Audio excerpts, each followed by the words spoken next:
En pleine préparation pour la CAN, l'équipe de handball du Gabon s'est rassurée en amical face au Rwanda à Kigali. Les Panthères se sont imposés 35-27 dans ce dernier match test. La rencontre aura permis de livrer l'ossature de l'équipe. La direction technique de la fédération a d'ailleurs rendu publique la liste des 18 internationaux retenus pour la Coupe d'Afrique de la discipline qui se joue du 19 janvier au 2 février 2026.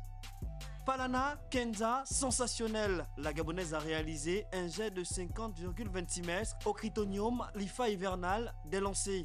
Une performance qui permet d'améliorer les minima du championnat du monde U20 prévu à Otagon aux USA en août 2026. Pour rappel, la Panthère avait déjà réalisé les minima lors du championnat d'Afrique U19 et U20 au Nigeria. La belle histoire de Saturnin Ibela, après sa signature le 9 janvier dernier en qualité d'entraîneur du FC Chikas, pensionnaire du championnat de première division en RDC, le technicien gabonais fait déjà parler de lui. Pour son premier match, Saturnin signe une victoire, un résultat encourageant pour celui qui a la mission d'assurer le maintien de son club.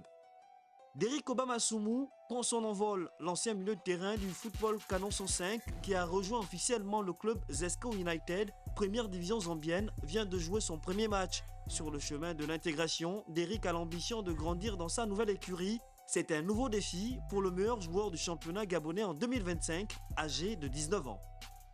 Jim Alevina retrouve ses sensations. L'international gabonais a été réaliste lors de la dernière journée du championnat français de première division. Entré 15 minutes avant la fin du temps réglementaire, Jim a inscrit le deuxième but de son équipe. C'est la première réalisation du sociétaire du SCO d'Angers cette saison en championnat.